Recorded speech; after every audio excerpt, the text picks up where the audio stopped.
के बड़े बाबा की, गुना के बड़े बाबा चमत्कारिक 23वें तीर्थंकर श्री पारसनाथ भगवान की, 24 तीर्थंकर भगवंतों की, 24 दीक्षाओं में समाहित पूज्य मुनि श्री निर्भीक सागर जी महाराज की, आचार्य गुरुदेव श्री विद्यासागर जी, समय सागर जी, गुना में विराजमान ज्येष्ठ और श्रेष्ठ प्रथम निर्यापक श्रमण श्री योग सागर जी महाराज की, समस्त मुनि संघ की। गुना का केवल नहीं, गुना जिले का महान तीव्र पुण्य का उदय है कि हमें पूज्य ज्येष्ठ और श्रेष्ठ प्रथम निर्यापक श्रवण पूज्य योग सागर जी महाराज का सत्संग चातुर्मास कराने का सौभाग्य प्राप्त हुआ है। अपने ही सम्मान में अपन जोरदार तालियां बजाएं। धन्य हैं हम पूज्य मुनि संघ के चरणों में बैठकर निरंतर कार्तिकेय अनुप्रेक्षा नामक महान ग्रंथ के माध्यम से ज्ञान अर्जित करने का सौभाग्य प्राप्त कर रहे हैं।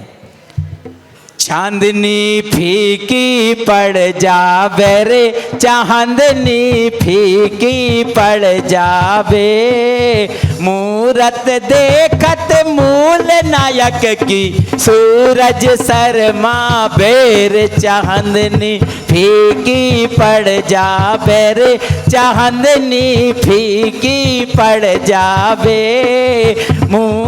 सूरत देखत निर्भीक सागर जी की, सूरज शर्मा बेर, चांदनी फीकी पड़ जावे रे, चांदनी फीकी पड़ जावे, मूरत देखत पार्श प्रभु जी की, सूरज शर्मावे।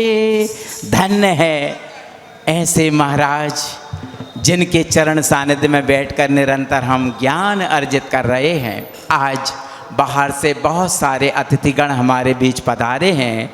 कुछ पूज्य बड़े महाराज जी से दर्शन वह करने का सौभाग्य प्राप्त कर रहे हैं। श्यामपुर से हमारे भैया लोग, भोपाल श्यामपुर से हमारे अतिथिगण पधारे हैं। कृपया पधारें। भोपाल से ही है, आप भी पधारें। और छिंदवाड़ा से भी बहुत सारे अतिथिगण पधारे हैं। यदि हमारी आवाज़ सुन रहे हों तो वे भी पधारेंगे, श्रीफल चढ़ा करके आशीर्वाद प्राप्त करेंगे। और साथ में गुना नगर की गौरव पूज्य संस्कार मती माता जी का पूरा परिवार कृपया आज सौभाग्य प्राप्त करेगा समस्त धार्मिक क्रियाओं को करने का। श्री बाबूलाल जी, अनिल कुमार जी, सुनील कुमार जी, संतोष कुमार जी, समस्त LIC मंडी परिवार सौभाग्य प्राप्त करेगा। कृपया पधारें। जीवन के बाद भी, जीवन के साथ भी ऐसा धर्म होता है और वह जीवन बीमा की तरह हमारे साथ रहता है कि वह पधारे। LIC परिवार की बहुरानियाँ और दीप प्रज्वलन करने का सौभाग्य प्राप्त करें। बहनें माइक हाथ में लें और गुनगुनाते हुए सुंदर सा भजन गाएं। तेरी ही करुणा के बल से जो भी जैसा भी बन पाया हूँ, विपदाओं के दिन में भी तेरे चिंतन भर से मुस्कुराया हूँ। तुमसे लगन जब से लगी मुझ में ही मैं बाकी नहीं,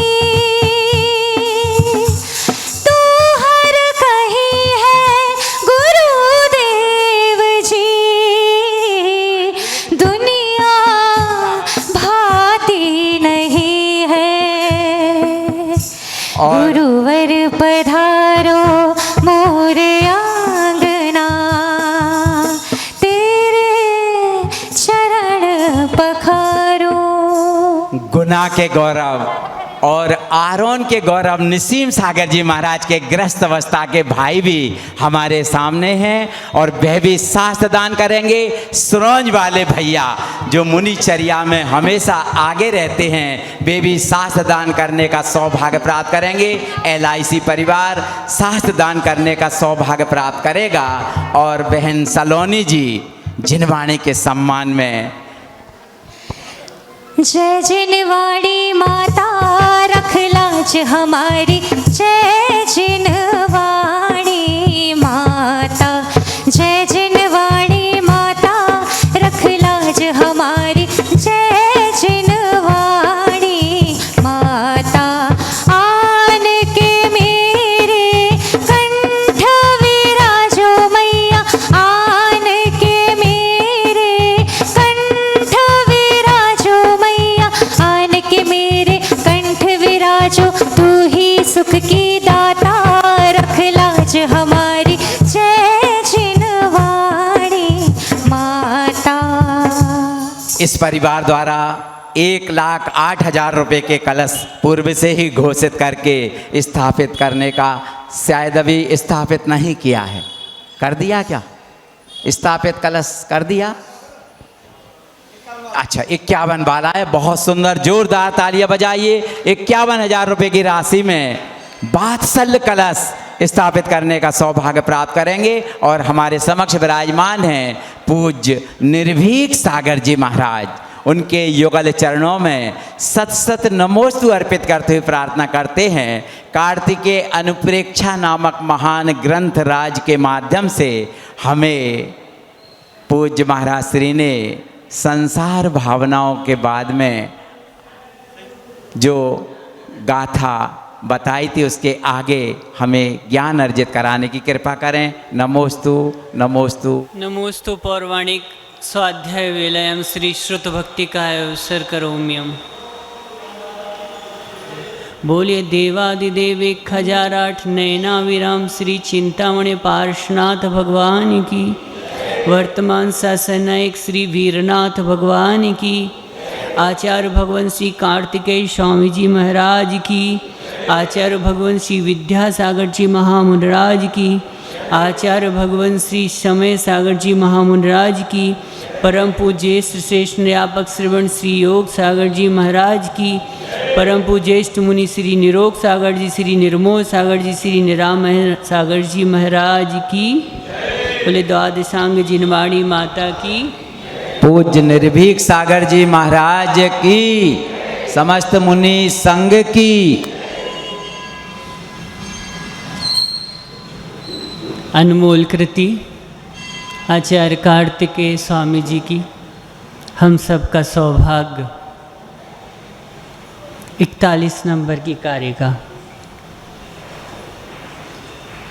तिरिये हम खज्जमाणो दुठ मनुष्य हिम हम माणो भी सवत भी संतठो भय दुखम विसहदे भीमम।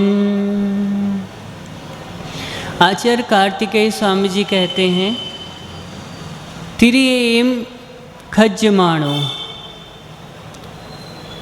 दुष्ट मनुष्य हिम हम माणो पी। माने तिर्यज्ञ भी खाद्य माना दुष्ट मनुष्य ही, हन्य माना अपि अन्य त्रियंच को खा डालते है ना, खा डालते हैं। और दूसरे क्या करते हैं, दुष्ट मनुष्य उसे मार डालते हैं, एक दूसरे को खाने वाले हैं। अतः कैसे सवत्थ भी संतठो भय दुखम विसहदे भीमम। माने सर्वत्र अपि संतृष्य भव दुखम विसहते भीमम। अतः सब जगह से भयभीत हुआ प्राणी भय के कारण अनेक दुखों को वह सहता है। ये सारे असहनीय दुख हैं। तो कैसे हैं, विसहते विशेषेण क्षमते किम भय दुखम भीति कृतम सुखम सर्वत्रापि त्र्यगतौ जीव इत अध्यायम दुखम भीमम रोध्यम। माने त्रियंचों में जीवों को अनेक प्रकार के कष्टों का सामना करना पड़ता है। सबसे प्रथम तो उसे सबसे बलवान, जैसे अपन क्या कहें, उन्होंने कहा है कि त्रियक गति खाद्यमाना व्याघ्र सिंह ब्रक भल्लू कमार जार कुकर मत्स्य आदि भी भक्ष्यमाणा अपि पुनः हायमाना मार्यमाणा। माने कि सबसे प्रथम तो उसे बलवान व्याघ्र है, माने सिंह, भालू, बिलाव, कुत्ता और मगरमच्छ जैसे जो हिंसक जीव जंतु हैं वह उसे मार डालते हैं। अगर उनसे वो बच भी जाता है तो फिर कैसे? अपि पुनः हायमाना मायमाणा कह दुष्ट मनुष्यई मलेच भिल्ल धीबर पापिष्टैर मानुषही। माने जो अत्यंत हिंसक मनुष्य हुआ करते हैं वह बच जाने के पश्चात भी मलेच्छ है, भील है, धीवर है आदि हिंसक मनुष्यों से वह मारा जाता है। और कैसे? सर्वतापी प्रदेशेषु सर्वस्व भयभीता। माने वह अत्यंत बेचारा रात दिन भय के कारण से मारा फिरता है और अंत में मरण को प्राप्त होता है। आप ये बहुत अच्छी बात समझनी है, मनुष्य एक ऐसा प्राणी है, वह मूलतः शाकाहारी प्राणी है। उसकी शारीरिक संरचना कहें अपन दांतों की बनावट बोले या आमाशय की पोजीशन देख लें अपन, तो उसको शाकाहारी वस्तुएं चाहिए है और आज के समय में कुछ भी भक्षण कर लेता, कुछ भी। माने कितना अधिक नॉन वेज का प्रकरण चल गया। माने मछली को जल तुरई बोलते हैं। सरकार भी इसको प्रोत्साहित करती है मत्स्य पालन और कुक्कुट पालन के लिए। माने गाजर मूली की तरह मुर्गियों को लोग मुर्गियों को खाते हैं। माने कितनी दयनीय दशा है। माने एक संसार का बड़ा भयावह विकृत रूप देखने मिलता है। हमें ये सब चीज़ें देखकर, सुनकर, समझकर स्वयं वैराग्य आ जाता है कि आखिर यह मनुष्य क्यों करता है और अनेक प्रकार का दुख सहन करता है इनके भक्षण करने के पश्चात। ऐसी यह विपरीत दशा है, फिर भी जानकर ना समझ बन रहा है। आगे की कारिका की ओर चलते हैं। अन्नोणम खज्जंता तिरिया पावंती दारुण दुखम मायावी जथ भक्खदी अन्नोण को तथ रखेदी। यहाँ आचार्य भगवान कहते हैं अन्योन्यम, माने अन्योन्यम खाजंती तिरिया पावंती दारुण दुखम अन्योन्यम खादंता त्रियंचा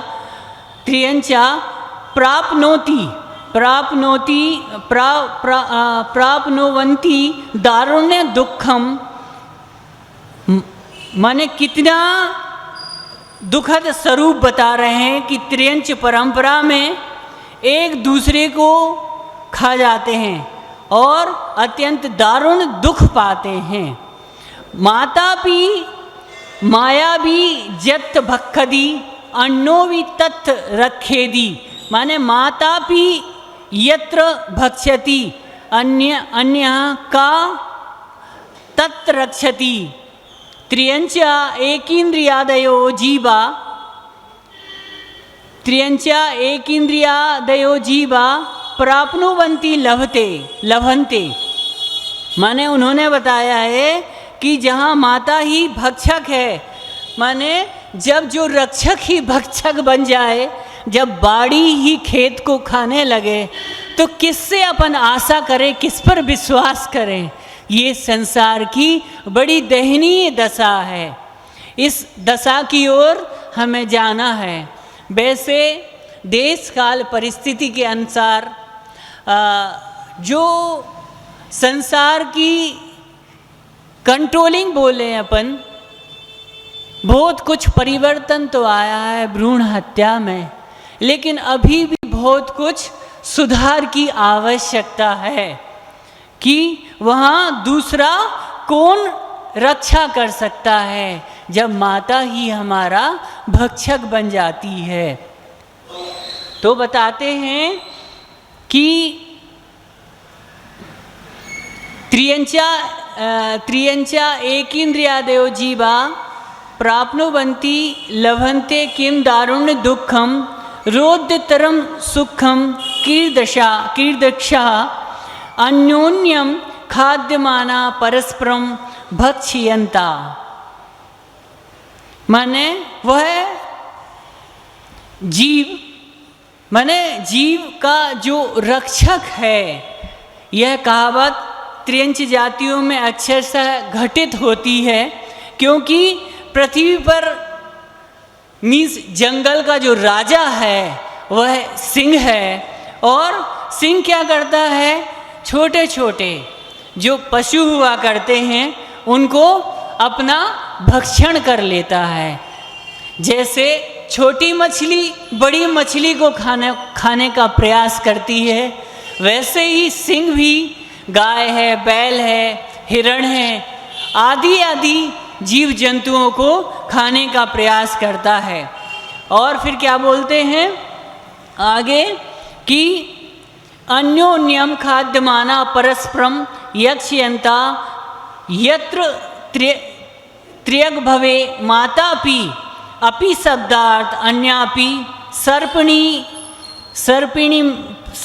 सर्पिणी मार जारी प्रमुखवत भक्ष्यति खाद्यति तत्र त्र्यग भवे अन्या परम मनुष्यादि को रक्षति न को अपि।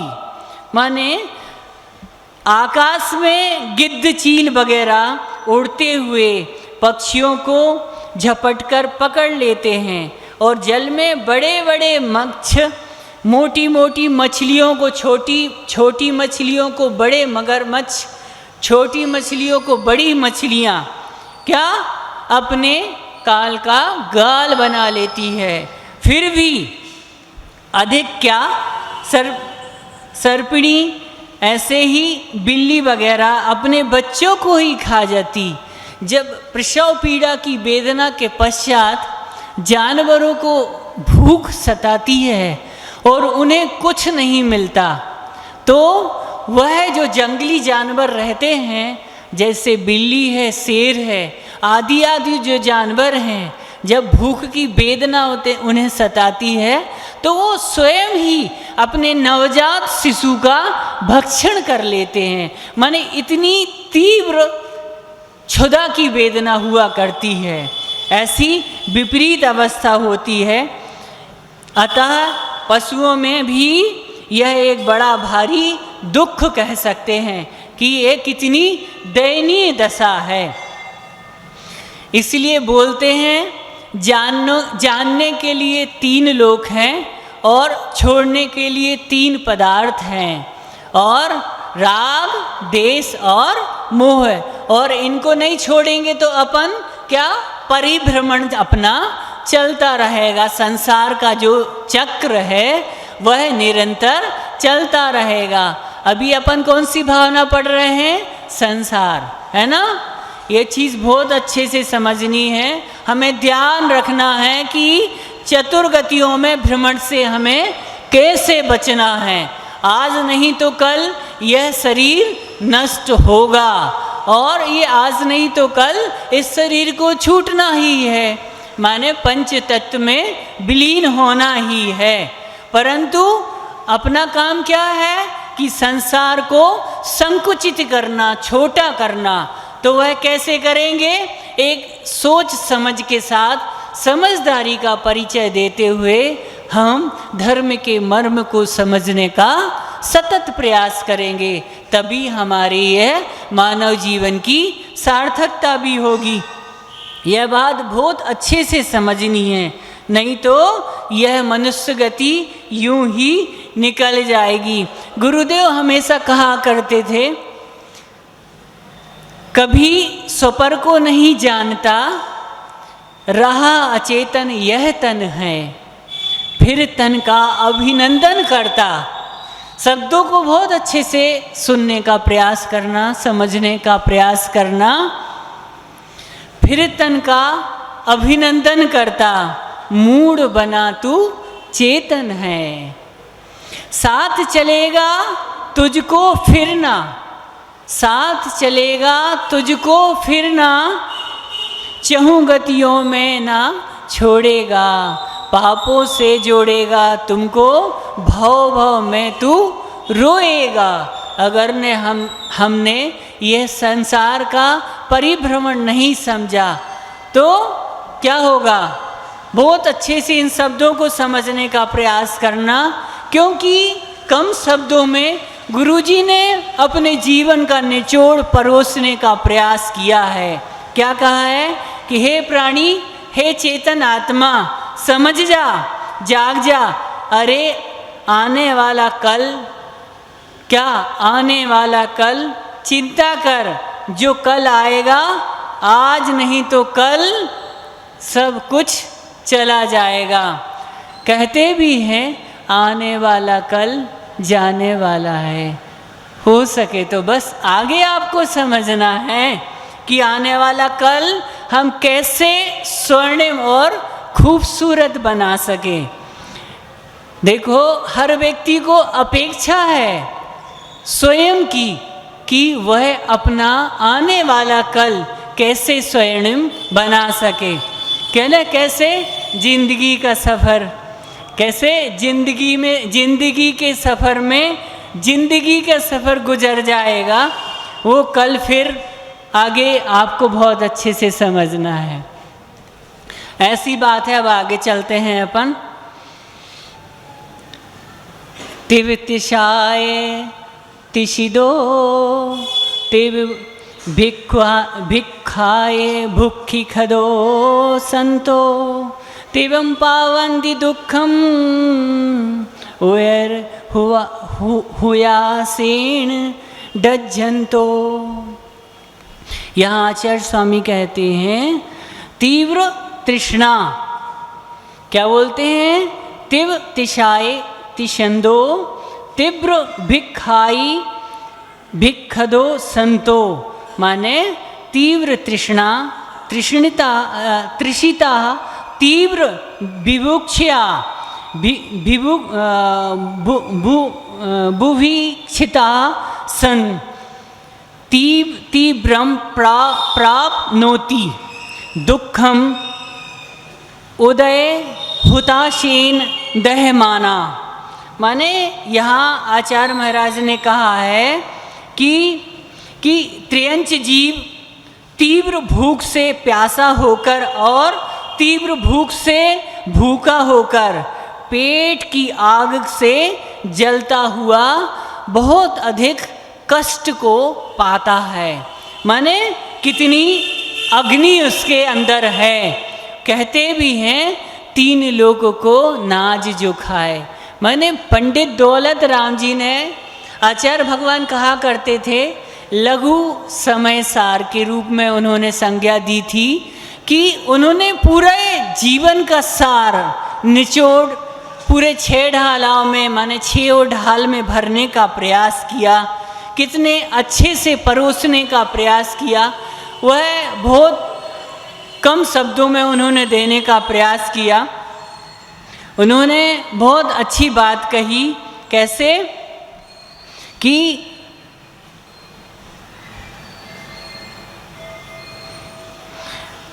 प्राप्नोति लभते किम तीव्रम दुखम काहा त्र्यक जीवा इत्र ध्यानहार्यम क्रीदशन तृषा कांता सन, माने त्रियंच गति में भूख और प्यास की असहाय वेदना सहनी पड़ती है। जो पशु पालते हैं उन्हें भी कुछ दाना पानी नहीं मिलता। ऐसे ग्रीष्म काल के समय में, धूप काले में अपन देखा करते हैं कि जो घर में पशुपालन होता है तो उनको अच्छे से हम चारा भूसा आदि देकर उनकी क्षुधा को शांत करने का प्रयास करते हैं, परंतु जो अन्यत्र विचरण करते हैं उन्हें भूख और प्यास की वेदना बहुत सताती है। वो कहीं भी मुंह डालते हैं तो बदले में उनकी क्या होती है, पिटाई हो जाती है। इसलिए गुरु महाराज क्या कहलाते हैं, जीव दया के मसीहा। मूक पशुओं की रक्षा के ऐसे प्रेरणा स्रोत रहे। उन्होंने जो मूक पशुओं के संरक्षण और संवर्धन के लिए प्रयास किया वह अत्यंत सराहनीय कार्य किया। यूँ बोले उनका कोई सामी नहीं। लोग उनको आरोपित करते रहे, कहते थे कि एक आचार होकर, इतना चिर दीक्षित आचार होकर भी पशुपालन के लिए गौशालाओं में पशुपालन के लिए प्रेरित कर रहा है, ये जान नहीं रहा, ये समझ नहीं रहा। ऐसे आरोप उनके ऊपर लगाए गए। तब भी गुरु भगवान ने परवाह नहीं की, क्योंकि गुरु भगवान कहा करते थे वह मूक प्राणी है, वह अपनी व्यथा कैसे कहेगा। और आए दिन देखा करते हैं कि कभी कि एक्सीडेंट होते गायों के, बैलों के, तो कैसी असहनीय दशा में वह सड़क पर डले रहते। और जो गौ रक्षक रहते, गौ सेवक रहते, वह अपना सारा काम छोड़कर उन्हें उठाने का प्रयास करते और गौशाला तक पहुंचाने का प्रयास करते। तब फिर उनका संरक्षण और संवर्धन, उन्हें औषधि के रूप में उनकी मलम पट्टी, क्षुधा शांत करने के लिए उनके लिए भूसा चारे की व्यवस्था करते। हमेशा गुरु महाराज कहा करते थे, पूजा में अपन पढ़ते भी हैं, दान 4 प्रकार 4 संघ को दीजिए। ऐसी गौशालाओं में दान देने का प्रतिफल समझना होगा। 3 प्रकार के दान का फल मिलता है। एक आवास दान गौशाला के रूप में, आहार दान चारा भूसा के रूप में, और औषधि दान। जो दान उनके लिए पर्याप्त है। चौथे दान उनको किया नहीं जा सकता, जो कि शास्त्र दान हुआ करता है। बहुत गंभीरता से सोचना, जहाँ कहीं भी मूक प्राणियों के संरक्षण और संवर्धन की बात आती है तो दाएं हाथ से देना, लेकिन बाएं हाथ को पता न चले कि हमने कुछ दे दिया। इतनी निडरता से देने का प्रयास करना, क्योंकि ये बहुत बड़ी बात है। ऐसे मूक प्राणियों के संरक्षण और संवर्धन के लिए अपना सहयोग, क्या हमेशा गुरु महाराज कहते थे कि मैं अगर सो भी रहा हूँ रात्रि के पहर में, वो दिन याद है हमें जब गुरुजी उन गौ सेवकों से कहते थे कि मैं अगर रात्रि में शयन में भी हूँ तो मेरा दोनों हाथ से आशीर्वाद पहुँचे उनको। मैंने कितनी बड़ी बात कहते थे गुरुजी उन गौ सेवकों के प्रति। वो कहा भी गया है अपने यहाँ सठखंड आगम ग्रंथ में, कैसे, या श्री सा गौ, माने इस धरा पर गाय ही साक्षात लक्ष्मी की तरह है। जिस घर में गोवंश का संरक्षण होता है वह घर कभी दुखी नहीं हो सकता, व्याधियों से ग्रसित नहीं हो सकता, आधि न व्याधि, क्योंकि ऐसे घरों में न कोई बाधा आ सकती है। गाय के ऊपर हाथ फेरने से एक साइंटिफिक रीज़न भी है, वैज्ञानिकों ने ऐसी रिसर्च भी की है कि अपने घर की गैया, गुरुजी के बोलते थे गैया, उसको भी सम्यक दर्शन हो सकता है उसके ऊपर हाथ फेरने से। माने जो असाध्य रोग हैं उनका भी क्षय हो जाता है। माने टीबी जैसे जो रोग हैं ये तो स्वमेव ही चले जाते हैं। इसलिए हमेशा अपन को प्रयास करना चाहिए कि कम से कम अपन अपने घर में शुद्ध गाय का दूध भक्षण कर सकें, ले सकें। तो इसके लिए ज़रूरी है गौवंश की सेवा करना, अपने घर में पालन करना। लेकिन हम समझते हैं आप सबकी समस्याएं, क्योंकि जब आप एक अंतरंग से ऐसे भाव करते हैं जब थोड़े में गुजारा होता है तो फिर ज़्यादा की क्या अपन परवाह करें, क्योंकि छोटे छोटे से संकुचित घर हो गए। जो बड़े परिवार रहा करते थे, दादाजी के कितने 6-8 बच्चे, अब हम 2 और हमारे 2, और अब तो और संकुचित हो जाता है। अरे एक ही बहुत है, हम अब निर्वाह नहीं कर सकते। बहुत कठिन हो गया संसार। पहले 2-2 3-3 बुआ होती थी, 2-2 3-3 चाचा होते थे, ताऊ जी हुआ करते थे। अब इन रिश्तों को हम दिन प्रतिदिन धीरे धीरे अपन भूलते जाएंगे, क्योंकि संख्या हमारी दिन प्रतिदिन घट रही है। देश की पॉपुलेशन तो बढ़ रही है और समाज की संख्या दिन प्रतिदिन घट रही है। ये चीज़ बुजुर्गों को विचारणीय विषय दे दिया हमने, ज़रूर सोचना होगा। क्योंकि क्या है, ये समाज की रीढ़ हैं, इनको ज़रूर सोचना चाहिए। क्योंकि अगर ये जब बच्चों के कान नहीं खींचेंगे, क्योंकि बच्चे क्या समझ लेते, हम आगे परोसने का प्रयास करेंगे। अपन आगे चलते हैं। एवं बहु प्यारम दुखम विषहेदि तिरिये जोनिषु तत्तो पीसरी दूणम लद्दहि अम्पुण्यो रणो होदी। यहाँ आचार्य भगवान कह रहे हैं, एवं बहु प्यारम दुखम विषहेदि तिरे जोनिषु। एवं बहुत प्रकारम दुखम विषहते त्र्यग योनिषु। माने उनका कहना है, बहुत अच्छी बात उन्होंने कहने का प्रयास किया कि इस प्रकार त्रियग योनि में अनेक प्रकार के दुख सहता है और वहाँ से निकलकर लब्धि पर्याप्त तक मनुष्य होता है। कैसे? ततो निसरीदूणम लद्धि अपुण्यो णरो होदी। माने ततः किम श्रुत्याः लब्धि पूर्णम नरा भवति। वहाँ से निकलकर लब्धि पर्याप्त तक मनुष्य होता है। कुछ संगी स्थान हुआ करते हैं, उन स्थानों में अनेक प्रदेशों के मनुष्य नाम के प्राणी उत्पन्न होते हैं। इनका सम्मूर्छन जन्म भी हुआ करता है। और फिर क्या होता है?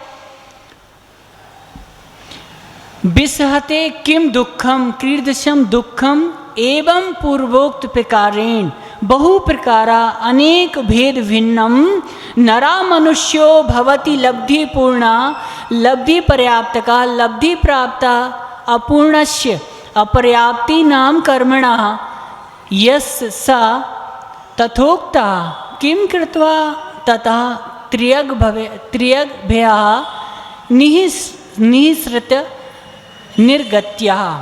माने वह कुछ संगी स्थानों के माध्यम से अनेक प्रदेशों में मनुष्य नाम के जो प्राणी उत्पन्न हुआ करते हैं, इनका सम्मूर्छन जन्म भी होता है और तथा शरीर पर्याप्ति पूर्ण होने के से पहले ही वह अंतर मुहूर्त काल तक ही जीवित रहकर मर जाते हैं।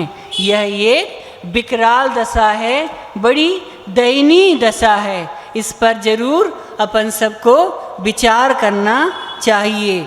ऐसी विपरीत परिस्थिति में क्या करें। बालो भी पियर चत्तो पर उच्छेदेठण बहुत दे दुही दो एवं जायण सीलो गमेदि कालम महादुखम। आचार्य महाराज ने कहा कि बालो भी पियर चत्तो पर उद्देठेण बड़ुदे दुही दो। उन्होंने कहा, बहुत अच्छी बात कही कि बाल अवस्था में ही कैसे, उन्होंने कहा है कि बालोपी पित्यत परोष्ठेन वर्धते दुखिता एवं यातनशीला गम्यति कालम महादुखम। बाल अवस्था में ही यदि माता पिता को छोड़कर मर जाते हैं, या बच्चे क्या करते हैं आज के समय में, जीव उपार्जन की दृष्टि से माता पिता की भी आज की पोजीशन में एक सोच हो गई है कि बड़ी बड़ी पैकेज पाकर, बड़ी बड़ी कंपनियों को पाकर अब हमारे बच्चे बाहर जाएं कुछ अर्थ अर्जन के उद्देश्य से। तो बच्चे क्या करते, विदेशों में व्यवसाय के लिए चले जाते और वह अपने वृद्ध माता पिता को नहीं देखते कि वह कैसी दयनीय दशा में अपने जीवन का उपार्जन कर रहे हैं। एक बड़ी शोचनीय दशा हो गई है कि व्रती माता पिता हो गए और अब उनके जीवन का निर्वाह कैसे हो। बच्चे तो बाहर पहुंच गए हैं, अब वो क्या करते हैं, अपने माता पिता को मासिक रूप से कुछ अर्थ भेज देते जिससे उनका जीवन व्यवस्थित चलता रहे। लेकिन माता पिता तो अपने बच्चों से दूर हो जाते। बड़ी ये दयनीय दशा है। कभी कभी ऐसी भी दशा निर्मित हो जाती कि माता पिता का देहवसान हो जाता तो पड़ोसी उन्हें सूचित करते, तो वीडियो कॉल के माध्यम से वह दाह संस्कार देखते कि हम बहुत दूर हैं, इतने जल्दी हमें कंपनी छुट्टी नहीं देगी, और छुट्टी नहीं देगी तो हम आ नहीं सकते क्योंकि कई हजारों किलोमीटर दूर हैं। वो लंदन, अमेरिका में, ऑस्ट्रेलिया में, फ्रांस में मीन्स सर्विस कर रहे हैं। तो ऐसी दयनीय दशा में आजकल बच्चों को बाहर माता पिता भेज रहे हैं। गुरुजी क्या कहा करते थे, उद्यमी बनो, स्वयं व्यवसाय करो और हजारों लोगों को आप व्यवसाय दो। और उसके माध्यम से क्या होता था कि अपने धर्म का अनुपालन भी हो जाता था और धर्म के साथ साथ माता पिता की सेवा भी हो जाया करती थी। ऐसी विपरीत दशा बहुत दयनीय दशा है, उसे जरूर विचार करना चाहिए। ऐसी दशा में बहुत अधिक दुख होता है और दूसरों के उद्दिष्ट माने परोष्ठेन परभुक्त मुक्तेन की दशा सन पित्त त्यक्त पाप वशात मात पित्राभ्याम प्रतिवशात देशांतरादि गमनेन वा व्यक्ता मुक्त एव मुक्तापिकारेण महादुखम महाकष्टम यथा भवति तथा कालम समेम गम्यति नयति की दक्षासन यंचा शीला पर पुरुषेभ्या यांचाम कर्तु खग भावा। माने वह बहुत अधिक दुखों से उच्छ्वसित होता है और बड़ा दुखी होता है। इस तरह भिखारी बन के बड़े बड़े दुखों को सहता है। यह गर्भ और प्रसव पीड़ा के समान असहनीय दुख है। जिस तरह वह वेदना सहता है, किंतु यदि बाल्यकाल में ही माता पिता का बिछोह हो जाता है तो दूसरे का क्या, एक माता पिता अगर नहीं है परिवार में तो बच्चे की परवरिश करने वाला कोई नहीं है और इधर उधर वह घूमता रहता है। माने ऐसा भी बताया कि झूठ माने दूसरों की जूठन खाया करता है। माने कितनी विपरीत दशा उन्होंने प्रकट कर दी, बता दी, और अपना भरण पोषण करता है। ऐसी विपरीत दशा है, इसलिए विचारणीय बिंदु है कि वह स्वयं इस चीज़ का अनुकरण करे। क्योंकि जब वृद्ध माता पिता की हम सेवा नहीं करते और बाहर अपन चले जाते, तो कहा भी है माँ के बारे में, माँ भले ही पढ़ी लिखी ना हो, पर संसार का दुर्लभ महत्वपूर्ण ज्ञान हमें माँ से ही प्राप्त हुआ करता है। फिर उन्होंने कहा है हर कलाकार अपनी कला को अपना ही नाम देता है, लेकिन माँ एक ऐसी हुआ करती है जो स्वयं बच्चे को जन्म देती है, लेकिन नाम पिता देता है। मैंने एक बहुत बहुयामी सोच को लेके है कि कहते हैं किसी ने पूजा की और किसी ने व्रत और उपवास किए, हमने कुछ नहीं किया, हमने सिर्फ अपने माता पिता की सेवा की। ये बहुत विपरीत क्षण है। आज चूँकि एक शिक्षित बहुशिक्षित समाज समझी जाती है जैन समाज, लेकिन बड़े बड़े परिवार अब बिखरते जा रहे हैं और संकुचित परिवारों में हम समाहित होते जा रहे हैं। हम यह कदापि ध्यान नहीं रख रहे, कहीं कहीं ये फासले भी बनते जा रहे हैं, माता पिता से बच्चे की दूरियां हो रही हैं। एक बार बहुत अच्छी बात हमने सुनी थी एक बच्चे के माध्यम से, उन्होंने हमारे सामने प्रस्तुत करने की प्रयास किया और उसने एक बताया, एक छोटी सी डॉक्यूमेंट्री मूवी के बारे में उसने बताया। उस मूवी का नाम भी बताते हैं, वो उस मूवी का नाम था वो पल। एक 10 मिनट की मूवी है और उस मूवी के माध्यम से बताया गया, उस बच्चे ने, एक छोटे से बच्चे ने प्रयास किया अपने दादाजी को पिताजी से दूर होने से बचाने का। वो बहुत मार्मिक उस बच्चे ने दृश्य प्रस्तुत किया, बहुत हमें बड़ा सुंदर लगा उस बच्चे का प्रस्तुतिकरण। वह उसको बहुत बचपन में जो अच्छा लगता था पिताजी को उसके, तो वह अपनी माँ से बनवाने का प्रयास करता है और दादाजी के माध्यम से वह और दादी के माध्यम से उसे देने का प्रयास करता है। हम बताने का प्रयास कर रहे हैं कि वो जो फासले हो गए हैं माता पिता के बच्चों से, वो फासले कैसे ना कैसे ही हमें दूर करने का प्रयास करना, क्योंकि ये धर्म भी हमें यह चीज़ बताने का प्रयास करता है, यह धर्म का मर्म भी है कि बिखरे को समेटना, संग्रहित करना, इकट्ठा करना बहुत जरूरी है।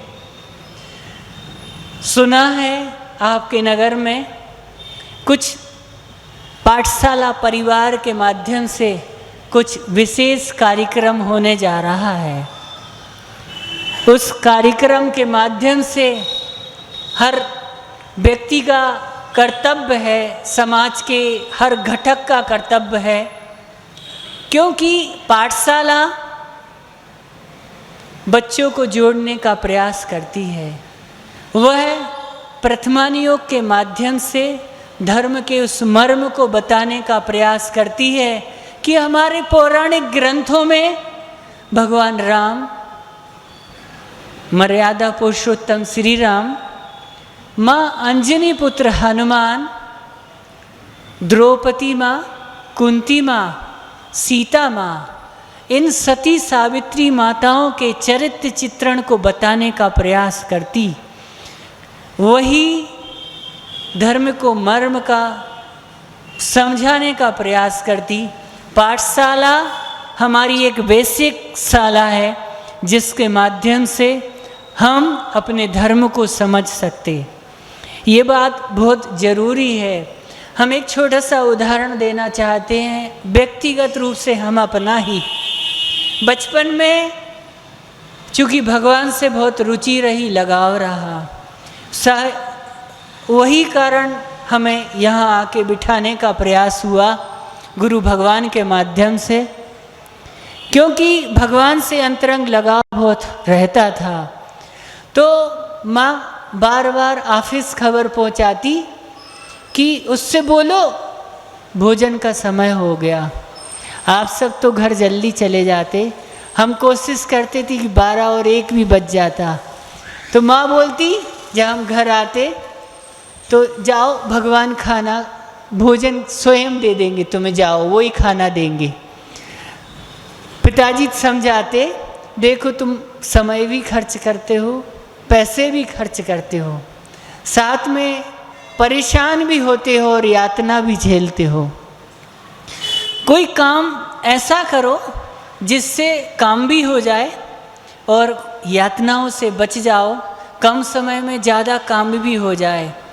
तो हम बताना चाहते हैं, आपके नगर में जो माताएं हैं, बहनें हैं, अपना सर्वस्व निछावर किए हुए हैं, निस्वार्थ सेवाएं दे रही हैं।